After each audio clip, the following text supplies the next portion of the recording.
Good evening students.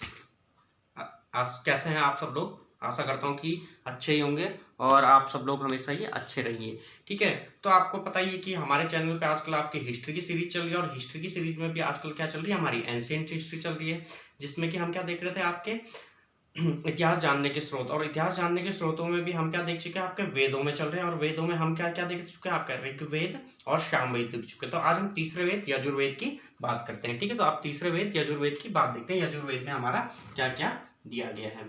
ठीक है, यजुर्वेद जैसे कि मैंने आपको बताया ही था कि हमारी क्या है, सामवेद की रचना कब हुई थी, हमारी 1200 से 1000 ईस्वी के पूर्व में। और जो हमारा क्या है यजुर्वेद है, यजुर्वेद आपके सामवेद के बाद लिखा गया। बाद भी नहीं बोल सकते, दोनों क्या थे आपके साइमल्टेनियसली, यानी साथ साथ ही लिखे गए थे। तो इसकी रचना आपकी लगभग मानी जाती है 1100 से 900 ईस्वी पूर्व या। ठीक है, और ऐसी ऐसी करके क्या है आपका, जैसे कि मैंने आपको बताया कि जो आपके लास्ट के तीनों वेद थे वो आपके कब से कब के मध्य में लिखे गए थे, आपके वो लिखे गए थे आपके 1000 ईस्वी पूर्व से 600 ईस्वी पूर्व के बीच में। ये मैं आपको पहले ही बता चुका हूँ। और जो आपका कौन सा वेद है, जो आपका है ऋग्वेद, ऋग्वेद की रचना सबसे पहले हुई थी और वो मानी जाती है आपकी 1500 से 1000 ईस्वी पूर्व के मध्य। इसमें तो क्या लिखा गया था, हमारा ऋग्वेद लिखा गया था। और जो बाकी तीनों वेद है वो हमारे 1000 से 600 ईस्वी पूर्व लिखे गए। और उनका अलग अलग स्टार्ट टाइम भी मैं आपको साथ साथ बताते चल रहा हूँ कब क्या लिखे गए थे, तीनों लिखे गए थे। ठीक है, तो ऋग्वेद की ठीक है, तो हम बात कर रहे हैं आपकी यजुर्वेद की। तो यजुर्वेद की मैंने की आपकी लगभग 1100 से 900 ईस्वी के मध्य लिखी गई। कुछ बुकों में क्या हल्का हल्का डिफर करता है, पर क्या जो मेनली है आपका इसी रेंज में रहता है आपका। ठीक है, तो देखते हैं हम यजुर्वेद में क्या क्या है हमारे।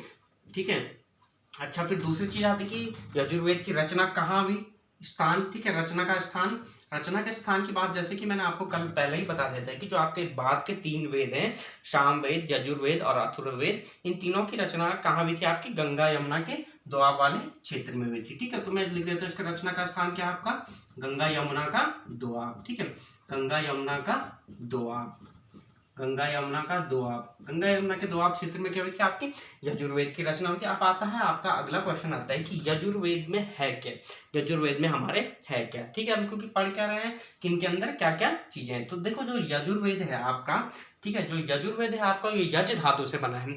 ये आपका किससे बना है, यजुर्वेद बना है आपका यज धातु से। यजुर्वेद बना है आपके संस्कृत के यज धातु से। ठीक है, यजुर्वेद आपके संस्कृत से यज धातु से बना है, जिसका अर्थ क्या होता है आपका यज्ञ या पूजा। ठीक है, यज से बना है जिसका अर्थ क्या होता है आपका यज्ञ या पूजा।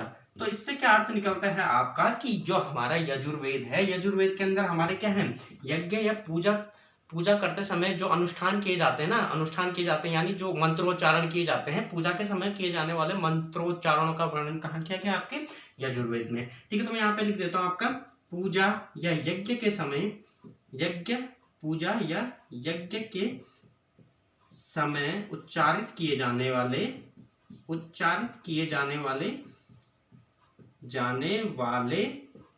मंत्रों का वर्णन। ठीक है, मंत्रों का वर्णन। तो इसमें क्या है आपका जो यज्ञ, जैसे कि मैंने आपको बताया जो हमारा यजुर्वेद वो संस्कृत की यजु धातु से बना है, जिसका अर्थ होता है आपका यज्ञ या पूजा। तो इससे हमारा क्या अर्थ निकलता है कि जो हमारा यजुर्वेद है, यजुर्वेद में क्या है हमारे यज्ञ के समय जो हम, आपको पता ही, आपको यज्ञ के समय जो मंत्र पढ़ते हैं वो सब कहाँ है आपके यजुर्वेद में दिए गए हैं। ठीक है, तो इतनी समझ में आ गया होगा आपको। तो फिर हम आगे चलते हैं, अब देखते हैं हम आगे क्या क्या दिया गया इसके अंदर। ठीक है, अब अगली चीज आती है इसकी, जो हमारा क्या है यजुर्वेद है, यजुर्वेद में जो अधिकांश हमारे मंत्र है ना, यजुर्वेद में अधिकांश मंत्रों कैसे हैं, अधिकांश मंत्र हैं क्या हमारे गायन में है। ठीक है, गद्यांश यानी गद्यांश के रूप में। ठीक है, गद्यांश के रूप में यानी क्या है गेय रूप में, यानी जैसा आपने देखा होगा जब भी हम पूजा करते हैं ओम भूर्भुवः स्वाहा ऐसे मंत्र पढ़े जाते हैं, जो भी देखा होगा आपने, तो क्या है गायन रूप में होते हैं ना। तो जो हमारे यजुर्वेद के अंदर जितने भी मंत्र हैं वो क्या अधिकांश की बात कर रहा हूँ, अधिकांश मंत्र किसमें हमारे गद्यांश यानी गायन रूप में है। और क्या है कुछ मंत्र हमारे पद्यांश रूप में भी हैं। ठीक है, कुछ मंत्र हमारे क्या है पद्यांश रूप में भी दिए गए हैं। तो सिर्फ ऐसा नहीं कि अगर आपसे पेपर में क्वेश्चन, अगर आपको अच्छा पीएससी लेवल का क्वेश्चन देखो तो आपसे पूछा जाएगा कि यजुर्वेद में जो भी मंत्र दिए गए हैं वो केवल गद्यांश में है, केवल पद्यांश में है, अधिकांश मंत्र गद्यांश में और कुछ क्या है आपके पद्यांश में। तो आपका आंसर क्या होगा, अधिकांश मंत्र तो क्या आपके गद्यांश में है और कुछ मंत्र क्या हमारे पद्यांश में भी हैं। ठीक है, अगर आपकी समझ में इतना आगे हो तो हम आगे चलते हैं। ठीक है, अब आते हैं, आपसे पूछा जाता है कि यजुर्वेद के मुख्य देवता कौन से हैं। आपसे अक्सर पेपरों में पूछा जाता है कि यजुर्वेद के मुख्य देवता कौन से हैं। तो यजुर्वेद के मुख्य देवता है आते हैं आपके वायु। ठीक है, यजुर्वेद के मुख्य देवता है वो कौन है आपके, यजुर्वेद के मुख्य देवता है आपके वायु। ठीक है, यजुर्वेद के मुख्य देवता है आपके, यजुर्वेद के मुख्य देवता, यजुर्वेद के मुख्य देवता, यजुर्वेद के मुख्य देवता है हमारे वायु। इतना आपकी समझ में आ गया, तो आगे चले। ठीक है, यजुर्वेद के मुख्य देवता है आपके वायु। अब आगे चलते हैं, आगे क्या चीज आती है हमारी, यजुर्वेद के भाग। ठीक है, अब यजुर्वेद के भाग कितने हमारे, जो यजुर्वेद है हमारा, यजुर्वेद हमारा 2 भागों में बटा है। यजुर्वेद के 2 भाग हैं, यजुर्वेद के हमारे क्या हैं आपके 2 भाग हैं, यजुर्वेद के हैं हमारे 2 भाग। क्या आपको पता है वो 2 भाग कौन कौन से हैं? अगर आपको पता है तो बहुत अच्छा, आप ध्यान से देख रहे हैं। अगर नहीं पता है तो मैं आपको बताता हूँ यजुर्वेद के कौन कौन से 2 भाग हैं।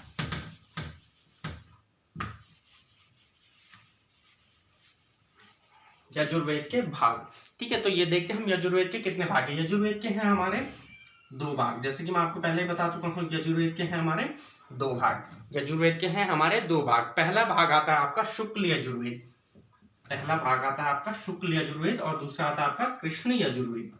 पहला भाग आता है आपका शुक्ल यजुर्वेद, शुक्ल यजुर्वेद, और दूसरा आता है आपका कृष्ण यजुर्वेद। ये दोनों नाम तो आपने अक्सर सुने ही होंगे, शुक्ल यजुर्वेद और कृष्ण यजुर्वेद।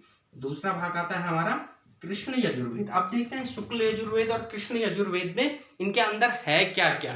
ठीक है, तो जो हमारा शुक्ल यजुर्वेद है इसमें क्या हमारा सिर्फ मंत्र वाले भाग हैं। शुक्ल यजुर्वेद में क्या है, शुक्ल यजुर्वेद के अंदर सिर्फ मंत्र वाले भाग हैं। शुक्ल यजुर्वेद के अंदर सिर्फ मंत्र वाले भाग हैं, सिर्फ मंत्र वाले भाग हैं, वाले भाग।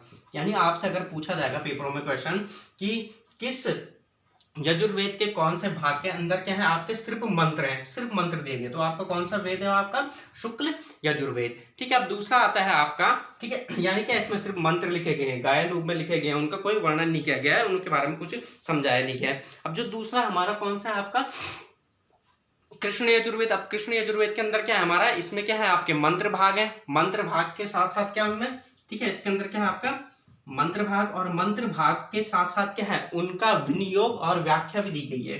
ठीक है, मंत्र भाग के साथ साथ मंत्रों के साथ साथ मंत्रों का विनियोग, मंत्रों का विनियोग और उनकी व्याख्या भी दी गई है, और उनकी व्याख्या भी दी गई है, उनकी व्याख्या।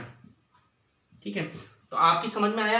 पहला चीज तो क्या आपका जो शुक्ल यजुर्वेद है, शुक्ल यजुर्वेद के अंदर क्या है आपका सिर्फ मंत्र दिया गया, जैसे आपका लिखा हो ओम भूर्भुवः स्वः तत्सवितुर्वरेण्यम्, ऐसा लिखा हुआ है आपका, और यहाँ भी क्या आपका मंत्र भी लिखा हो, साथ साथ उसका अर्थ भी बताया गया, जैसे कि ओम भूर्भुवः जो भी उसका अर्थ होता है वो क्या आपका हिंदी में या किसी भी हिंदी में आपका क्या है, हिंदी या जो भी उस टाइम की प्रचलित भाषा रहेगी उसमें क्या दिया गया आपका बताया गया कि इस वर्ण में या इस मंत्र में ये कहा गया है और ऐसा ऐसी चीजें हैं। ठीक है, अगर आपके इतना क्लियर हो गया तो फिर अगली चीजें देखते हैं हम।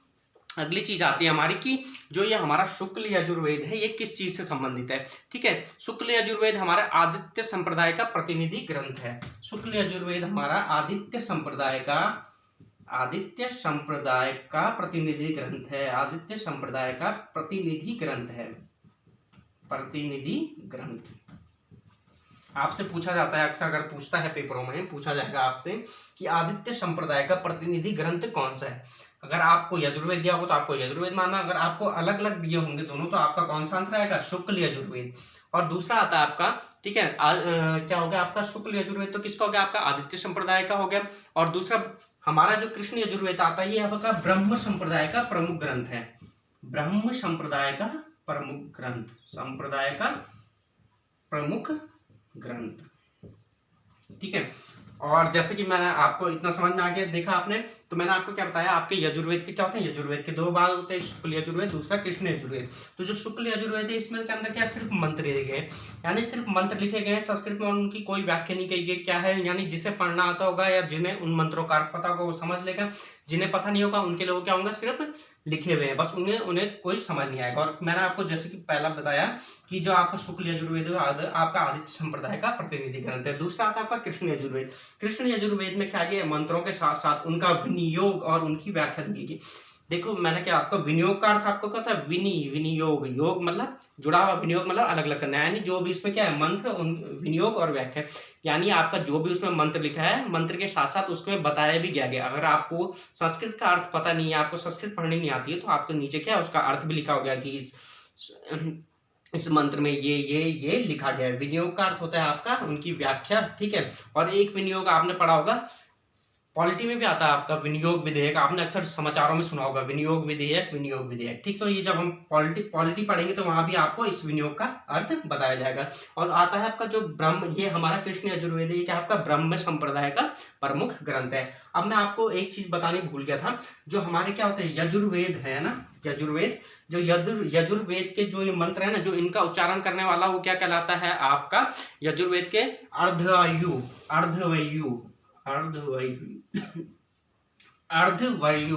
ठीक है। यजुर्वेद के मंत्रों का उच्चारण करने वाला अर्धवायु कहलाता है। और मैं आपको ये ऋग्वेद में बताना भी भूल गया था, ये आप नोट कर लेना ऋग्वेद वाले में, ठीक है। मैं यहाँ पे लिख देता हूँ आपको, अगर ठीक है, ये मैं आपको ऋग्वेद वाले में बताने भूल गया था। जो वक्ता या जो ब्राह्मण ऋग्वेद के मंत्रों को पढ़ता है या उनका उच्चारण करता है वो क्या कहलाता है आपका, होता, वो कहलाता है आपका होता। या किसी बुक में होता दिया रहता है या कहीं कहीं आपका होत्र भी दिया होता है। तो ये चीजें भी आपकी इंपॉर्टेंट है। एक तो क्या यजुर्वेद के मंत्रों का उच्चारण करने वाला क्या कहलाता है आपका अर्धवायु, और दूसरा ऋग्वेद के उच्च मंत्रों का उच्चारण करने वाला क्या कहलाता है आपका होता और या होत्र कहलाता है। तो अगर आपकी समझ में इतना आ गया होगा, इतने ही क्वेश्चन आपके ऋग्वेद से बनते हैं जो इंपॉर्टेंट ये यजुर्वेद से बनते हैं, सॉरी यजुर्वेद से। इतने इंपॉर्टेंट क्वेश्चन आपके कहाँ से बनते हैं, आपके यजुर्वेद से बनते हैं। और सामवेद का मैं आपको बता चुका हूँ, ऋग्वेद का मैं आपको बता चुका हूँ। अब आपका आखिरी वक्त है यजुर्वेद, अथर्ववेद, ठीक है। अब नेक्स्ट वीडियो में हम अथर्ववेद की व्याख्या करेंगे। तब तक आप लोग अच्छे रहिए, खुश रहिए, मस्त रहिए। Thank you.